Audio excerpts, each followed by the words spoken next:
Welcome back guys, I am Arnav your friend और आज मैं rise of nationalism in Europe वाले सीरीज़ का पार्ट 2 लेके आया हूँ। अगर आपने इससे पहली वाली वीडियो नहीं देखी है तो इस वीडियो को देखने के बाद उसे देख लीजिएगा।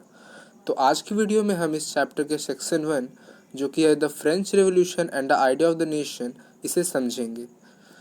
आप सब बुक लेके ये वीडियो देखेंगे तो बेहतर समझ पाएंगे। मैं यहाँ पे नोट्स शो कर रहा हूँ ताकि आप सब साथ साथ नोट्स भी बनाते रहें। अब इस सेक्शन से चैप्टर इंटरेस्टिंग लगेगा आप सबको अगर आप ध्यान से सुनेंगे और समझेंगे। So let's start. राष्ट्रवाद का पहला क्लियर एक्सप्रेशन फ्रेंच रेवोल्यूशन में दिखा था जो कि 1789 में हुआ था। जैसा कि आप सबको याद होगा कि 1789 में फ्रांस मोनार्कियल रूल के अंडर था और मोनार्क था लुईस 16। फ्रेंच रेवोल्यूशन के दौरान बहुत से राजनीतिक और संवैधानिक बदलाव हुए और इन चेंजेस का रिजल्ट ये हुआ कि सॉवर्जिनिटी जो थी वो मोनार्च से फ्रेंच सिटीजन्स के एक ग्रुप के हाथों में चली गई थी और ये ग्रुप और कोई नहीं बल्कि एक्टिव सिटीजन्स थे। एक्टिव सिटीजन कौन होते थे? एक्टिव सिटीजन्स वो लोग होते थे जो कि अपने 3 दिन के वेजेस के बराबर टैक्स दे सकते थे।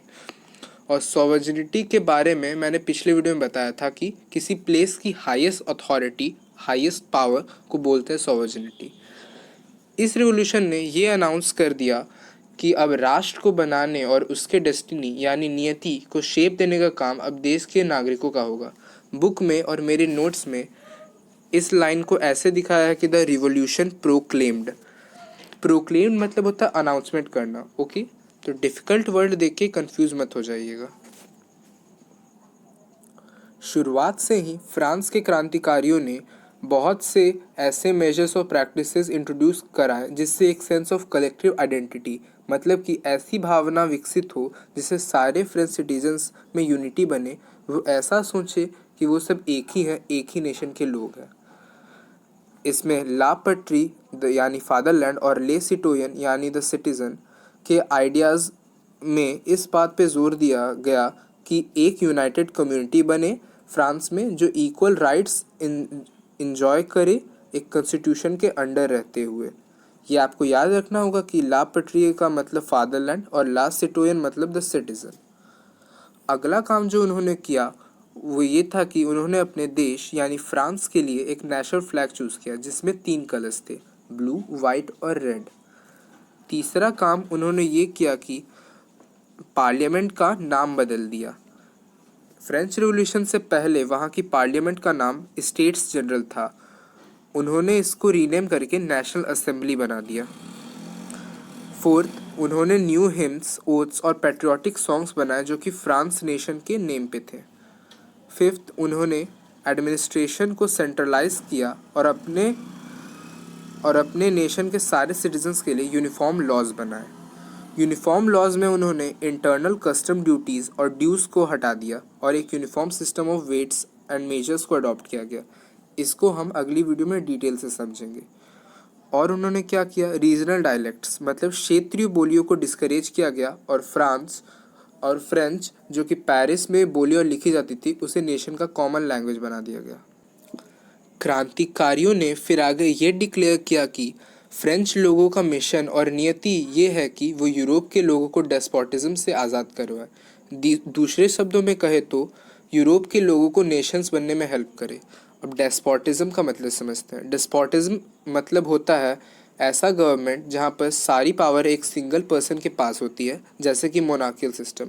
पिछले वीडियो में अगर आपने ध्यान दिया हो तो एब्सोल्यूटिस्ट टर्म का मतलब ही मैंने यही बताया था। तो आप ये कंक्लूड कर सकते हैं कि दोनों सिमिलर वर्ड्स से मीनिंग सेम है।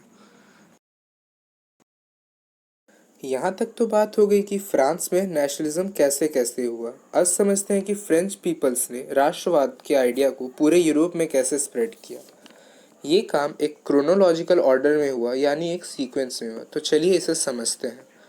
जब फ्रांस में हो रहे घटनाओं की खबर यूरोप के अलग अलग शहरों में पहुंची तो स्टूडेंट्स और मिडिल क्लास के एजुकेटेड मेंबर जैकोबिन क्लब्स बनाने लगे। आपको याद होगा 9th क्लास में हमने पढ़ा था कि जैकोबिन क्लब का इम्पोर्टेंट रोल था फ्रेंच रिवॉल्यूशन में। रॉबेस्पियर का रीन ऑफ टेरर याद कर पा रहे होंगे आप। हाँ, तो जो न्यू जैकोबिन क्लब्स बने उनके मेंबर्स के एक्टिविटीज़ और कैंपेगन्स ने फ्रेंच आर्मीज़ का रास्ता तैयार किया जो हॉलैंड, बेल्जियम, स्विट्ज़रलैंड और इटली के मैक्सिमम एरिया में एंटर हो गए। ये सब 1790s के डिकेड में हो रहा था। जैसे ही रेवोल्यूशनरी वॉर्स शुरू हुई, फ्रेंच आर्मीज नेशनलिज्म के आइडिया को स्प्रेड करना शुरू कर दिया। अब जानते हैं कि नेपोलियन का इन सब में क्या रोल था। उसने अपने रूल में बहुत से रिफॉर्म्स किए यूरोप में। नेपोलियन कोड या द सिविल कोड ऑफ 1804 उसका one of the major reform था। इसे समझने से पहले कोड टर्म को समझते हैं ब्रीफ में। कोड टर्म को हिंदी में संहिता कहते हैं। इसका मतलब हो गया बहुत सारे लॉज की संहिता, बहुत से लॉज के ग्रुप। बहुत से लॉज का ग्रुप ना बोल करके कोड टर्म यूज़ कर दिया जाता है। जैसे इंडिया में आईपीसी, इंडियन पेनल कोड, भारतीय दंड संहिता। ये कोई लॉ नहीं है बल्कि बहुत सारे लॉज का एक ग्रुप है जिसमें लिखा है कि इस क्राइम की ये सजा होगी वगैरह वगैरह। और भी कोड्स हैं जैसे सीआरपीसी, सीपीसी। तो कोड समझ गए होंगे आप। समअप करके बोलूँ तो बहुत से लॉज के ग्रुप को कोड बोलते हैं। तो यहाँ बात हो रही है नेपोलियन कोड। ये कोड 1804 में आया था और सिविल केसेस से रिलेटेड था, इसलिए इसे सिविल कोड ऑफ 1804 भी कहते हैं। नेपोलियन कोड ने बर्थ के बेसिस पे सारे विशेषाधिकार या प्रिविलेजेस को ख़त्म कर दिया और इक्वालिटी बिफोर लॉ को एस्टैब्लिश किया और राइट टू प्रॉपर्टी को लाया। अब नेपोलियन के बाकी रिफॉर्म्स की बात करते हैं। उसने एडमिनिस्ट्रेशन को सिंप्लीफाई किया, फ्यूडल सिस्टम को ख़त्म किया, मतलब जो नोबल्स या नोबेलिटी जो मामूली लोगों से फ्री की सर्विसेज लेते थे उसे ख़त्म किया। पीजेंट्स को सेफडम यानी फोर्स्ड लेबर से आज़ाद किया और फार्मर्स जो नोबल्स को अपना एग्रीकल्चरल प्रोड्यूस का हिस्सा देते थे उससे भी उन्हें आज़ाद करवाया। इस ड्यूज़ के लिए मेनोरियल ड्यूज़ टर्म आया है। शहरों में उसने गाइड रिस्ट्रिक्शन यानी ट्रेड और मैन्युफैक्चरिंग पे जो रिस्ट्रिक्शन लगाए जाते थे उन्हें रिमूव किया और ट्रांसपोर्ट और कम्युनिकेशन सिस्टम को इम्प्रूव किया। Uniform law, standardised weights and measures और कॉमन नेशनल करेंसी लाके उसने इकोनॉमिक डेवलपमेंट को बूस्ट किया। अच्छा, अब रिफॉर्म्स तो नेपोलियन कर रहा था, पर वहाँ के लोकल्स को ये सब पसंद आ रहा था क्या? चलिए अब समझते हैं कि लोकल पॉपुलेशन का फ्रेंच रूल के इन एक्शंस पर क्या रिएक्शन था। तो शुरू में तो कुछ जगहों पर जैसे हॉलैंड और स्विट्ज़रलैंड और कुछ शहरों में जैसे ब्रुसेल्स, मेन्स, मिलान और वॉर्सो में फ्रेंच आर्मीज़ का वेलकम ऐसे हुआ जैसे वो लिबर्टी लाने वाले हों। पर शुरुआत का उत्साह जल्द ही विरोध की भावना में तब्दील हो गई, क्योंकि ये क्लियर हो गया कि जो न्यू एडमिनिस्ट्रेटिव चेंजेस हो रहे हैं वो सिटीजन्स को पॉलिटिकल फ्रीडम नहीं दे रहे हैं। बात कुछ ऐसी थी कि नेपोलियन ये चाहता था कि रिफॉर्म्स हो, इकॉनमी स्ट्रांग बने, लोगों की कंडीशन भी सुधरे, पर उन्हें पॉलिटिकल राइट्स ना मिले। इसलिए उसने डेमोक्रेसी को तबाह कर दिया। वो राइट्स इसलिए नहीं देना चाहता था क्योंकि उसे लगता था कि पीपल राइट्स का मिसयूज़ करेंगे और इम्पॉर्टेंट डिसीजन लेने में डिले करेंगे।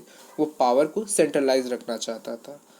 अब आपके मन में ये सवाल उठ रहा होगा कि उसने रिफॉर्म्स लाके बहुत एडवांटेज दिए लोगों को, तो उन्हें तो खुश रहना चाहिए, पर वो नाराज़ क्यों हो गए? तो इसका आंसर कर देता हूँ।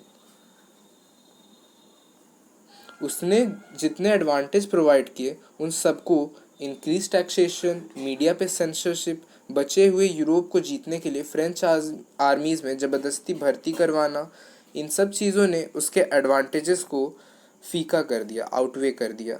इसलिए सब उससे नाराज़ हो गए। ओके गाइस, अब इस वीडियो को यहीं ख़त्म करते हैं। अगर वीडियो पसंद आई हो या ये सेक्शन समझ आया हो तो लाइक कीजिए, शेयर कीजिए अपने फ्रेंड्स को जिसे ये चैप्टर समझने की ज़रूरत हो। सब्सक्राइब करके बेल नोटिफिकेशन ऑन कर दीजिए ताकि जैसे ही नेक्स्ट वीडियो आए आपको पहले पता चल जाए। अगला पार्ट जल्द ही आएगा। राधे राधे।